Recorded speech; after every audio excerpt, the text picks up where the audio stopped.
Ele não vai usar do poder militar inicialmente, ele vai usar da argumentação, da diplomacia, né? E ele vai trazer uma paz temporária. Por isso que a Bíblia também diz, quando houver paz e segurança, haverá repentina destruição, né? Então, quando a gente tiver uma sensação de, puxa, agora as coisas estão se acalmando, né? De repente estoura alguma coisa. E eu não acredito numa terceira guerra mundial nuclear, né? Porque isso aí já caiu fora da história.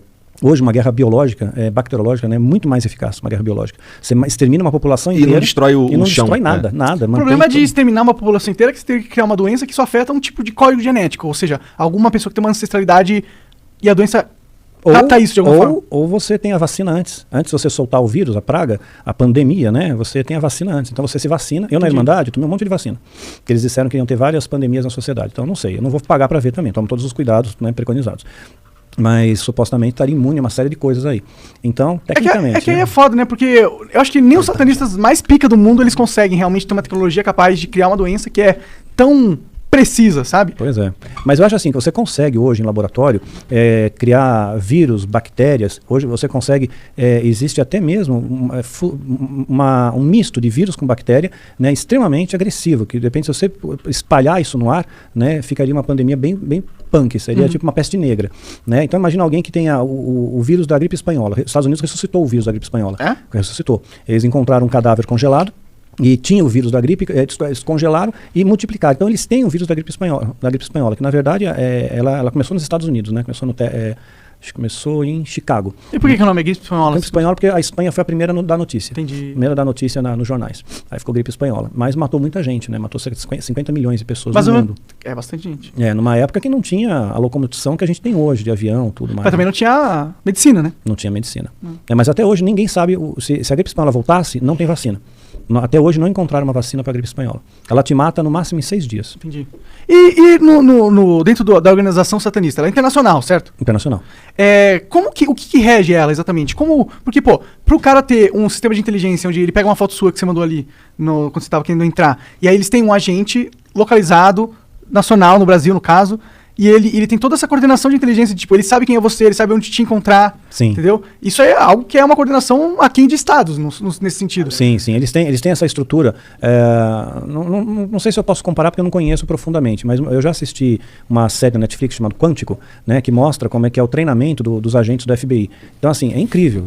Pelo computador, você consegue descobrir tudo da pessoa, né? Você consegue vasculhar a vida, porque hoje está tudo conectado. Até porque eu alimento, mesmo que involuntariamente, todo esse sistema. Tudo, até seu celular. Seu celular tá. A câmera está aberta o tempo todo, o áudio está aberto, estão capturando tudo que você fala, tudo que você está vendo, né? E vão jogando no banco de dados aí, né? E pega um algoritmo e filtra. E esse algoritmo pode facilmente pôr só um CPF, CNPJ, sei lá, e você vê quem que é. Né? Então a ideia deles é essa, de espalhar um vírus, né, exterminar a população. Eles estão vacinados, então eles não morreriam com esse vírus, né, de alta toxicidade. Estava falando para ele até que os Estados Unidos ele ressuscitou o vírus da gripe espanhola, né? E aí depois eles se abrigariam em bunkers. Tem bunkers espalhados pelo mundo e tem alguns muito grandes, estruturas de pequenas cidades, cabem 20 mil pessoas. Porra! 20 mil pessoas, né? Tem um no Brasil também, né? Em Rondônia, né? No Brasil, em Rondônia. Então, isso é... Todo mundo sabe disso? Não sabe. Né? Tem os bunkers que você conhece, que aparecem no Fantástico, tem ricaço que constrói. Eu queria ter um bunker. Nem que se fosse uma sala gamer, tá ligado? Uma sala gamer. Tipo, passar o tempo, né? Um porão homem, um man cave, tá ligado? Mas acho que não vai pegar a internet. Porra, com o Elon Musk aí, talvez pegue. Ô, o Elon Musk, ele é satanista? Não sei. Tá, eu queria saber. É porque tá rolando uma nova onda de odiar esse cara aí, né? Aí ele falou umas merdas no Twitter. Ele falou, tipo, se tem um país de terceiro mundo que a gente precisa dar um golpe de Estado, foda-se, a gente vai dar um golpe de Estado em quem a gente quiser, porque aqui é o futuro. Caralho. Falou umas merda, então. Falou. Aí eles se escondem nos bunkers, esperam, né, a coisa estar descontaminada, saem e herdam a terra. Então eles têm a ideia de que eles vão herdar a terra, que a terra vai ser deles. Mesmo que as profecias bíblicas se cumpram e a igreja seja arrebatada, né, porque tem essas linhas do arrebatamento também, né, do pré, o mid e pós-tribulacionismo, né, mas todas elas compilam como um arrebatamento, né, então eles acabam acreditando que eles vão sair, vão herdar a terra e vão ficar de boa. Então quando você vende essa ideia para essa galera, né, o pessoal vê, poxa, eu sou o máximo, né? E quando eu saí, eu sabia que tudo aquilo que representava, porque eu saí sabendo de muita coisa, né? Sabendo muita informação. Então eu pensei, eles vão me matar porque eu sou um arquivo vivo, né? De repente eu posso, né? Mas aí eu pensei melhor, falei, não, eu vou ficar quieto, não vou falar nada para ninguém, vou como se nunca tivesse existido na minha vida, né? E fiz isso com uma promessa para mim mesmo. E quantos fiz uma anos você ficou lá? Eu fiquei dos 17 aos quase 26, quase 9 anos. Tá. né? 9, então de novo. Aí eu fui naquele mesmo porão, da minha casa da minha mãe, onde eu fazia os rituais, me ajoelhei, orei, falei, Deus, me ajuda, me dá força, me protege, me guarda, né? Eu não vou falar nada, né? Não vou mexer com eles, né? Eles não mexem comigo e pronto, né?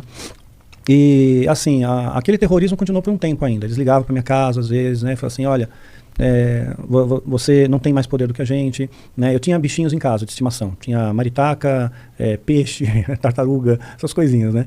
Um dia meus animais amanheceram mortos, né? Tudo bem, a gente pode imaginar, vazou gás. Tudo né? ao mesmo tempo? Tudo ao mesmo tempo. A gente pode tentar teorizar a coisa, puxa, vazou gás à noite, sei lá, né? Mas fato é que aconteceu, né? E aquilo ali me deixou preocupado. Passou umas horas, me ligou de novo esse taulês, né? Ligou e falou, olha, o próximo é você. Né? E eu falei, olha, eu prometo para vocês, eu nunca vou contar nada para ninguém, né? Vocês podem me esquecer, eu vou ser um ser invisível, eu sumi do mundo, né? Eu nunca vou dar trabalho para vocês, não vou contar nada que eu sei, não vou dizer onde estão o bunker, onde é a base, onde vocês se reúnem, onde estão os rituais, onde estão o crematório, enfim. E até hoje você cumpre isso? Em parte, porque eu publiquei essas informações. Então você não cumpriu nem um pouco isso. Pois é. Aí eu acabei conhecendo a minha esposa, né?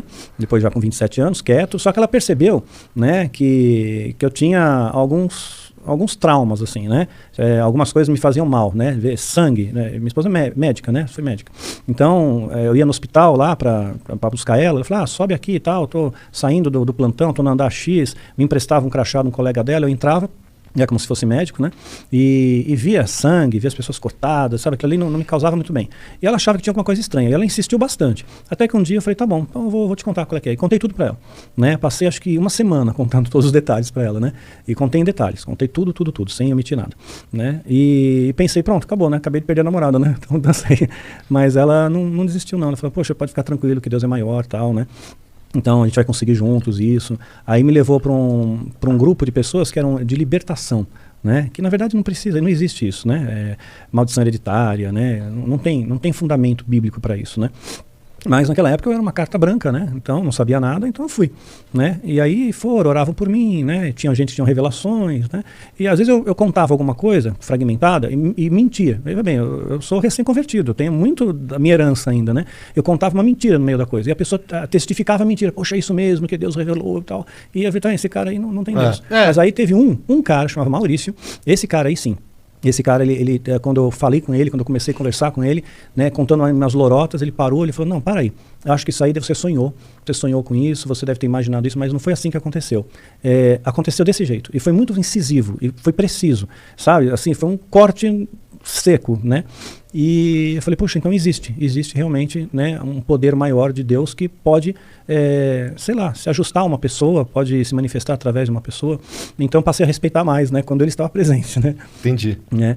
E esse processo, na verdade, ele foi libertador para mim no ponto de vista psicológico, que eu pude pôr para fora muita informação, né, as pessoas, na verdade, tinham mais curiosidade ao meu redor, né, acho que havia menos interesse em me libertar e mais na curiosidade mesmo de extrair alguma informação, né. Interessante, né? Alguém que vive no mundo das sombras, né? Sim. Então eu falei o que não contei tudo, né? Contei 5%, né? Mas foi libertador. Falar sobre aquilo foi libertador para mim.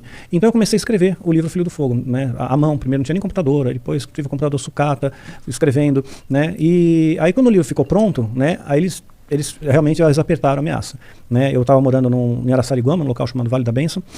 Eles ligavam para mim de madrugada, diziam que ia me matar, picharam meu muro, né, morte, né, deram 2 tiros com arma de fogo na minha casa, na porta de casa, disseram, ligavam de madrugada, o próximo na sua cabeça, você vai morrer, se você publicar esse livro e tal, né, e eu falei, bom, se Deus permitir que eu publique, porque eu não tenho dinheiro, não tenho onde cair morto, né, eu estava sem emprego, minha esposa sem emprego, a gente tinha recém-casado, e o livro saiu por um milagre também, eu fui na gráfica lá, tinha que mandar fazer, deu 2 livros, né, o Filho do Fogo deu 2 volumes, né, parte 1 e parte 2, então e a gráfica só fazia 1.000 por livro. Então ia dar 2.000 livros, então ia ficar muito caro. E o cara falou, como você vai pagar? Eu falei, o livro vai vender.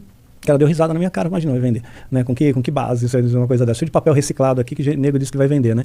Aí nisso, eu então, conversando com ele, por um milagre também, sabe? São muitas coisas que aí eu acredito no milagre de Deus. Porque do nada, o cara, Mário Terrengue, né, da Imprensa da Fé, ele era um dos donos, né, um dos sócios.